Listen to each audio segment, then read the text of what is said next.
할렐루야. 오늘 오후 예배 시간에도 하나님의 크신 은혜가 우리에게 충만하게 임하기를 간절히 소망합니다. 아멘. 우리 옆 사람과 이렇게 축복하며 인사하겠습니다. 힘냅시다. 사랑하고 축복합니다. 네, 오후 시간이라 다들 피곤하시고 힘드실 텐데요. 오늘도 우리에게 주신 말씀이 힘의 원천이 되는 줄로 믿습니다. 생명의 말씀을 붙들고 기도로 나가길 바랍니다. 오늘은 시편 22편 말씀인데요. 우리 시편 22편 앞에 표제를 보면요, 이렇게 표현이 되어 있습니다. 저도 발음이 좀 힘들어요. 아얄렛 샤할 읽으시나요? 보이시나요? 네, 아옐렛 샤할. 네, 죄송합니다. 발음이 힘들어요. 분명히 읽는데도 발음이 힘듭니다. 이런 표제가 붙어 있는데요. 찾아봤더니 좀 어려운 표현인데, 새벽의 암사슴이라는 뜻을 가지고 있다라고 해요.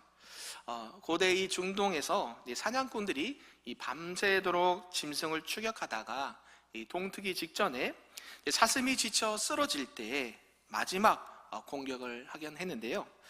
가장 어둡고 가장 춥고 가장 외로운 그 시각에 사슴은 이 포위망 속에서 가쁜 숨을 몰아쉬면서 죽음과 대면을 하고 있는 상황이라고 합니다.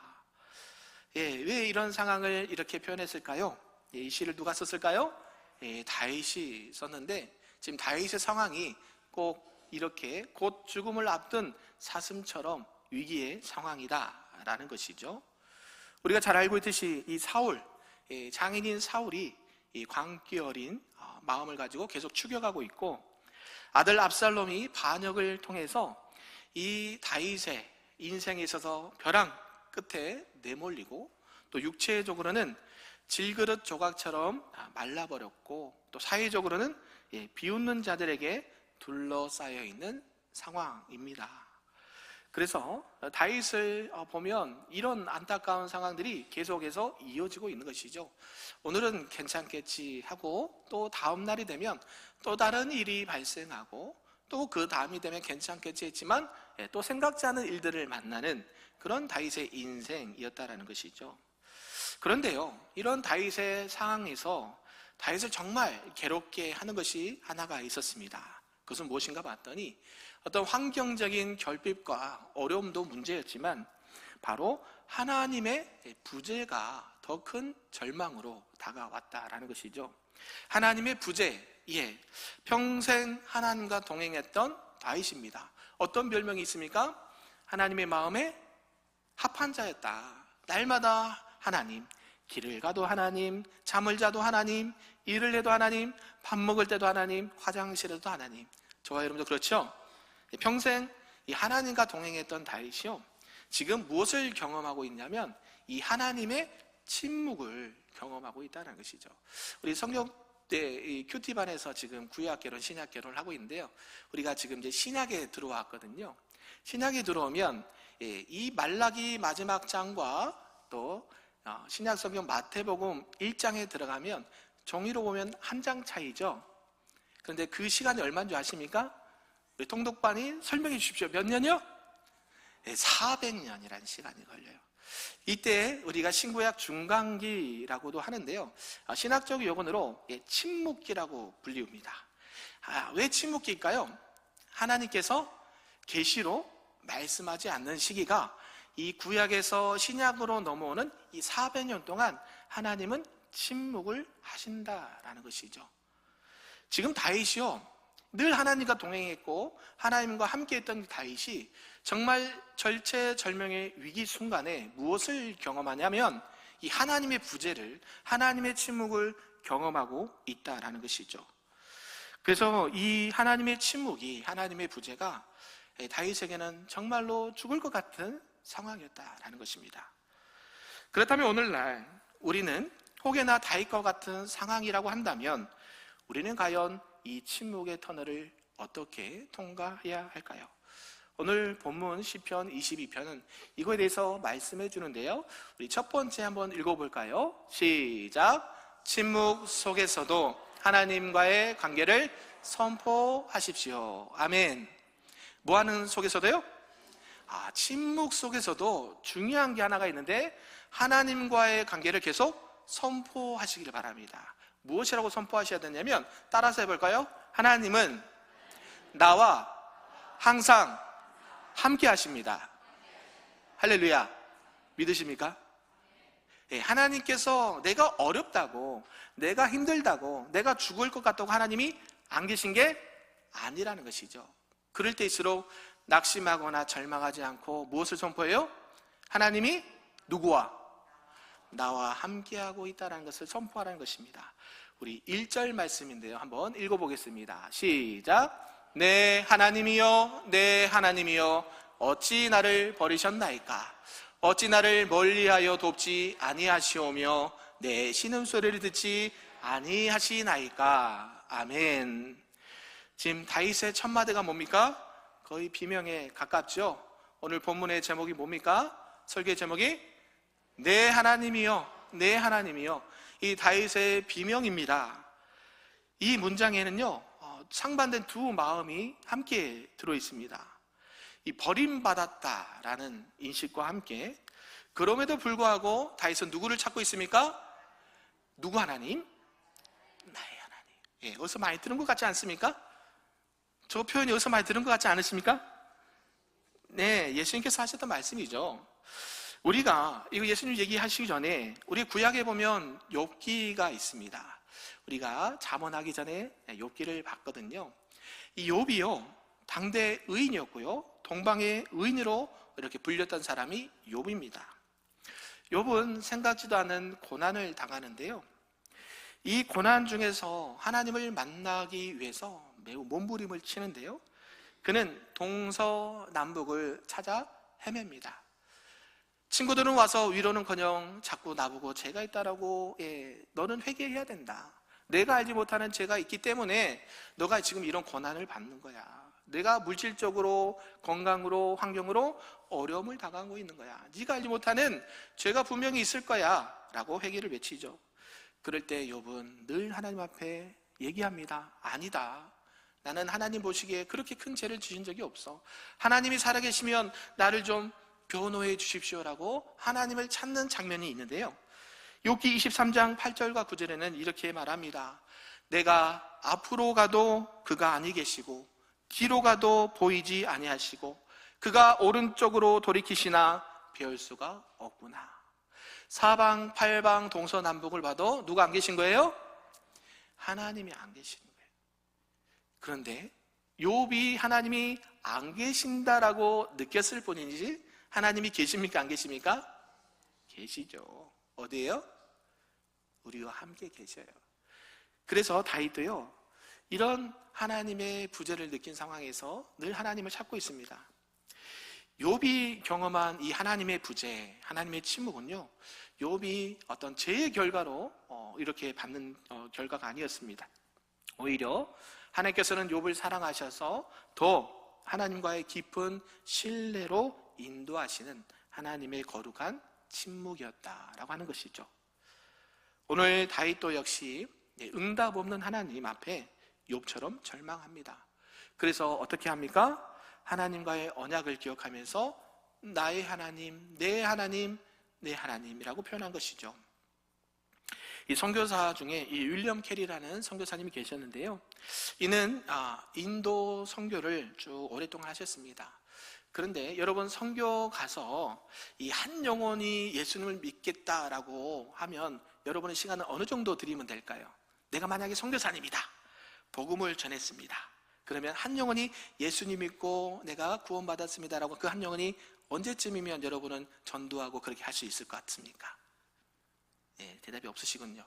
오늘 이 인도 선교를 했던 윌리엄 캐리는요, 7년 동안 단 한 사람도 복음을 듣고 회심을 시키지 못했어요. 이 정도 되면 선교가 실패한 것이죠.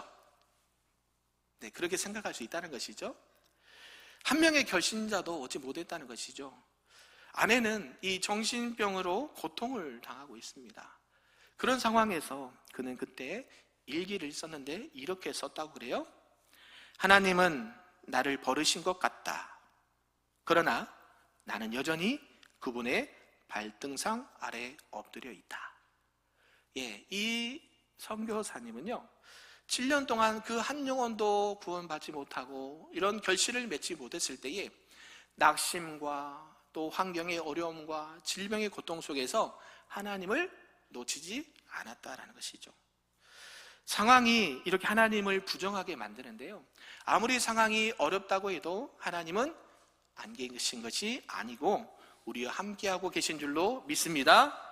그게 우리의 믿음과 또 우리 신앙의 큰 열매가 되는 줄로 믿습니다. 사랑하는 성도 여러분, 혹시 저와 여러분들 중에 하나님이 안 계신다라고 느끼시고 생각하신 분이 계시지는 않습니까? 그러나 우리 하나님은요, 내 생각과 내 감정과 내 환경에 따라서 있거나 없거나 하는 분이 아니십니다. 하나님은 여전히 저와 여러분과 함께하고 계신 줄로 믿습니다. 그 하나님을 어떻게 찾아야 될까요? 하나님, 내 하나님 어디 계십니까? 찾기를 바랍니다. 이 침묵의 방에요, 밤에 어찌하여 단어를 썼죠.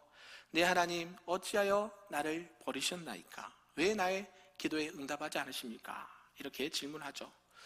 많은 사람들은 세상에 질문을 던집니다. 세상이 안 좋아서 그래, 내 환경이 안 좋아서 그래, 내가 물질이 없어서 그래, 내가 못 배워서 그래. 들어보셨나요? 저만 그랬나 봐요. 네, 하나님이요, 우리만 안 도와주는 것 같아요. 남들은 다 잘 되는 것 같고 남들은 다 형통한 것 같은데요, 왜 나는 이렇게 안 되는지 세상을 탓하기도 합니다. 그런데요, 그런 질문들을 세상이 아니라 누구에게 던져야 된다고요? 나의 하나님께 던지시기를 바랍니다. 나의 하나님께 던지실 때요, 결국 우리를 붙드시고 또 끝까지 우리를 인도하신 분은 하나님이다라는 사실을 우리가 꼭 기억하시기를 바랍니다. 아멘. 이렇게 이제 하나님과의 관계가요, 끝까지 붙드는 자에게 하나님은 하나님 앞에 정직하게 행한 자에게 나타나시고 일하시는데요, 우리 두 번째 한번 읽어보도록 하겠습니다. 시작. 모든 아픔을 숨김없이 쏟아 놓으라. 아멘. 하나님 앞에 부르짖을 때에, 하나님을 찾을 때에 여러분의 속마음을, 여러분의 진정한 마음을 하나도 아낌없이 쏟아내라는 것이죠. 우리 조금 길지만 우리 11절에서 18절입니다. 내용을 생각하면서 천천히 읽어보겠습니다. 시작. 나를 멀리하지 마옵소서. 환난이 가까우나 도울 자 없나이다. 많은 황소가 나를 에워싸며 바산의 힘센 소들이 나를 둘러쌌으며 내가 그 입을 벌림이 찢으며 부르짖는 사자 같으니이다. 나는 물같이 쏟아졌으며 내 모든 뼈는 어그러졌으며 내 마음은 밀락 같아서 내 속에서 녹았으며 내 힘이 말라 질그릇 조각 같고 내 혀가 입천장에 붙었나이다. 주께서 또 나를 죽음의 진토 속에 두셨나이다. 개들이 나를 에워쌌으며 악한 무리가 나를 둘러 내 수족을 찔렀나이다. 내가 내 모든 뼈를 셀 수 있나이다. 그들이 나를 주목하여 보고 내 겉옷을 나누며 속옷을 제비 뽑나이다. 아멘. 여러분, 신앙이 무엇이라고 생각하십니까? 신앙은요, 거룩한 척 포장하는 것이 아니다라는 것이죠. 오늘 다윗은 자신의 현 상태를요, 소름 돋을 정도로 아주 정직하게 적나라하게 하나님 앞에 아뢰고 있습니다. 나는 물같이 쏟아졌고 내 모든 뼈는 어그러졌고 내 마음은 밀락 같아서 내 속에서 녹았다. 밀락 같은 마음, 다윗의 마음이 녹아내려서 형태를 유지할 수 없다라는 것이죠. 그런 상황 가운데 대적들은 어떻게 합니까? 18절에 보니까 내 겉옷을 나누고 속옷을 제비 벗고 있다라고 하는 것이죠. 사람으로서 가질 수 있는 최소한의 존엄성마저 박탈당하는, 수치를 당하고 있는 상황이죠. 이러한 묘사가 우리 어디서 볼 수 있습니까? 훗날에 십자가 위에서 모든 수치를 당하신 예수 그리스도의 고난을 예표하는 시가 시편 22편 말씀입니다. 외과 의사가 수술하기 위해서는요, 환자의 환부를 완전히 드러내고 수술을 해야 됩니다. 수술을 하려고 하는데 자꾸 상처를 감추면요, 치유될 수가 없습니다. 많은 그리스도인들이 기도의 자리에서조차도 자기의 속마음을 열지 않아요. 자신의 부족함을 하나님 앞에 아뢰지 않아요. 자신을 포장합니다. 하나님, 나는 열심히 하려고 하지만 나는 이렇게 안 됩니다. 이렇게 포장을 한다는 것이죠. 그런데요, 하나님이 진정 원하시는 것은 무엇일까요? 바로 상하고 통회하는 심령인 줄로 믿습니다. 여러분 힘드십니까? 여러분 어려움이 있습니까? 그런 일 없으신가 봐요. 할렐루야. 네, 그런 일 없으면 참 좋겠습니다. 그런데요, 사랑하는 성도 여러분, 하나님이요, 저와 여러분들에게 원하시는 것은 완벽함이 아니에요. 부족하지만, 연약하지만 정직하게 하나님 앞에 아뢰고 하나님 앞에 믿음으로 나온 자를 하나님이 기뻐하신 줄로 믿습니다. 그래서 6절에서 뭐라고 합니까? 나는 벌레요, 사람이 아니다 라고 고백을 하고 있는 것이죠. 오늘 여러분의 무너진 마음을 있는 그대로 하나님 앞에 아뢰시기를, 쏟아내시기를 주님의 이름으로 축복합니다. 그럴 때에 하나님이 어떤 역사를 하시냐면 환경을 뛰어넘는 하나님의 도우심이, 하나님의 역사가 우리에게 임할 줄로 믿습니다. 저와 여러분들이 그런 하나님의 은혜를 경험하시는 우리 모두가 되기를 주님의 이름으로 축복합니다. 아멘. 마지막 세 번째인데요, 하나님께서 우리에게 주신 소망의 말씀인데요, 한번 읽어볼까요? 시작. 오직 여호와 하나님께만 도움의 소망을 두라. 아멘. 지금 시인 다윗은요, 누구에게만요? 오직, 오직입니다. 오직 누구에게만? 여호와 하나님께만 도움의 소망을 두라고 말하는 것이죠. 19절, 20절, 21절 힘차게 읽어보겠습니다. 눈을 크게 뜨시고 시작. 여호와여 멀리하지 마옵소서. 나의 힘이시여 속히 나를 도우소서. 내 생명을 칼에서 건지시며 내 유일한 것을 개 세력에서 구하소서. 나를 사자의 입에서 구하소서. 주께서 내게 응답하시고 들소의 뿔에서 구원하셨나이다. 할렐루야. 18절까지는요, 숨막히는 고통의 내용들이 쭉 있었는데요, 이제 19절에서부터 분위기가 완전히 반전됩니다.